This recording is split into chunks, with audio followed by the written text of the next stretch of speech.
उत्तर प्रदेश में इस समय एक साथ कई स्तरों पर बड़े और निर्णायक अभियान चल रहे हैं। एक तरफ स्पेशल इंसेंटिव रिवीजन यानी कि एसआईआर के जरिए मतदाता सूचियों की गहन जांच हो रही है, जिसमें बड़ी संख्या में फर्जी वोटर्स के सामने आने की आशंका जताई जा रही है। दूसरी तरफ अवैध घुसपैठियों के खिलाफ व्यापक कार्रवाई तेज कर दी गई है। जगह जगह नाम पूछे जा रहे हैं, पहचान से जुड़े दस्तावेजों की गहन पड़ताल की जा रही है और संदिग्ध पाए जाने वालों की सूची तैयार कर उन्हें डिटेंशन सेंटर भेजने की तैयारी चल रही है। प्रशासन और सुरक्षा एजेंसीज को आशंका है कि ये घुसपैठ केवल अवैध रूप से भारत में रहने तक सीमित नहीं है, बल्कि इसके पीछे एक संगठित साजिश है, जिसका उद्देश्य उत्तर प्रदेश की जनसंख्या को बदलना, सामाजिक संतुलन को बिगाड़ना और अंततः भारत की राष्ट्रीय सुरक्षा व आंतरिक अखंडता को चुनौती देना है। इसी क्रम में अब उत्तर प्रदेश के अमेठी रायबरेली क्षेत्र से जुड़ा एक ऐसा विस्फोटक मामला सामने आया है, जिसने पूरे सिस्टम को झंझोर कर रख दिया है। ये मामला है फर्जी जन्म प्रमाण पत्रों के निर्माण और उनके जरिए भारतीय पहचान हासिल करने की सुनियोजित साजिश का। वह अमेठी, जिसे लंबे समय से कांग्रेस का गढ़ माना जाता रहा है, वहीं से एक झटके में 52,846 जाली जन्म प्रमाण पत्रों का खुलासा हुआ है। ये कोई साधारण प्रशासनिक चूक नहीं, बल्कि एक संगठित, सुनियोजित और संभावित रूप से राष्ट्र विरोधी नेटवर्क का हिस्सा है। इस खुलासे के बाद जो बड़ा एक्शन शुरू हुआ है, उसकी गूंज अब उत्तर प्रदेश की सीमाओं से बाहर निकलकर पूरे देश में सुनाई दे रही है। रायबरेली जिले के सलोन विकास खंड की 12 ग्राम पंचायतों में ये फर्जीवाड़ा पकड़ा गया है, जहां जांच में 52,846 फर्जी जन्म प्रमाण पत्र जारी किए जाने की पुष्टि हुई है। प्रशासन ने स्पष्ट कर दिया है कि इन सभी प्रमाण पत्रों को रद्द करने की प्रक्रिया शुरू हो चुकी है और ये अभियान युद्ध स्तर पर चलाया जा सकता है।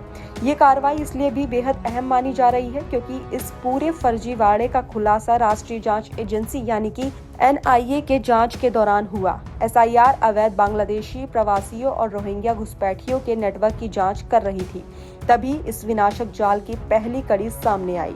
दरअसल जुलाई 2024 में NIA ने बेंगलुरु के एक अवैध बांग्लादेशी प्रवासी जकीर को गिरफ्तार किया था। जब उसकी तलाशी ली गई तो उसके पास से उत्तर प्रदेश के रायबरेली जिले के सलोन ब्लॉक के एक गांव से जारी किया गया जन्म प्रमाण पत्र बरामद हुआ। शुरुआती जांच में ही यह स्पष्ट हो गया कि ये दस्तावेज जाली हैं।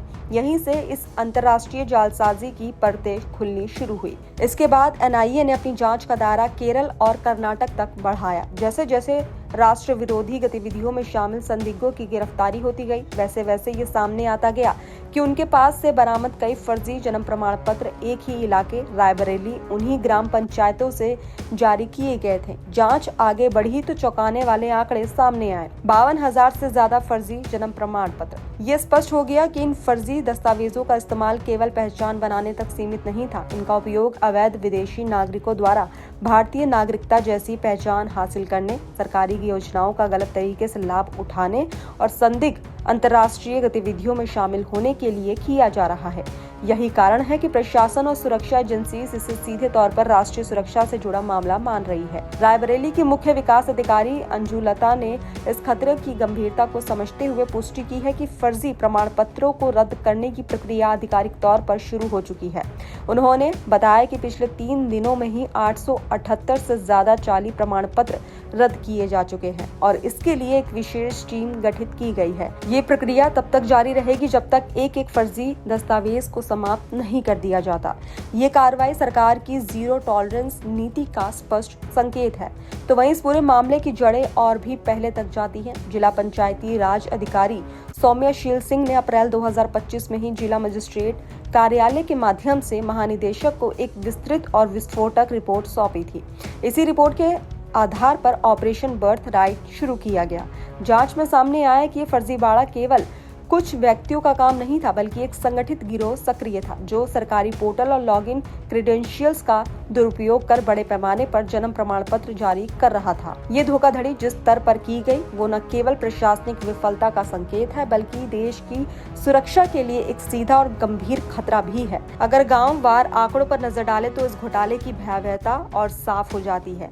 दहेपुर गांव में 13,707 फर्जी जन्म प्रमाण पत्र पाए गए। नूरुद्दीनपुर में 10,000 151 और पृथ्वीपुर में 9,393 फर्जी प्रमाण पत्रों की पुष्टि हुई है।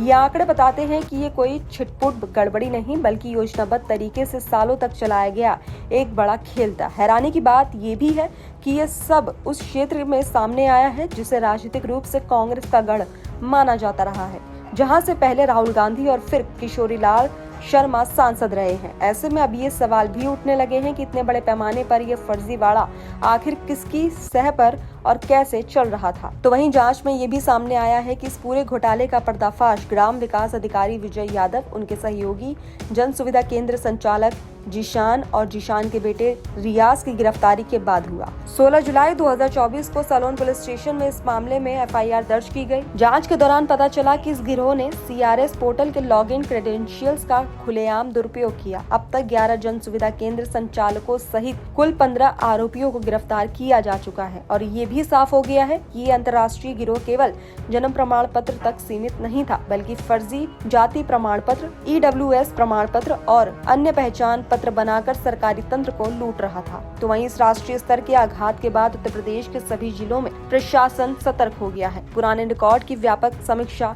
शुरू कर दी गई है। सीआरएस पोर्टल तक पहुंच को सख्त किया गया है और जन्म मृत्यु प्रमाण पत्र जारी करने के नियमों को और कड़ा कर दिया गया है। सरकार और प्रशासन का साफ संदेश है कि प्रदेश में फर्जीवाड़े, घुसपैठ और राष्ट्रीय सुरक्षा से खिलवाड़ करने वाली किसी भी साजिश को बर्दाश्त नहीं किया जाएगा। जो भी इस खेल का मास्टरमाइंड है, उस तक पहुंचना अब सिर्फ समय की बात है और ये कार्रवाई आने वाले दिनों में और भी बड़े खुलासे की ओर इशारा कर रही है।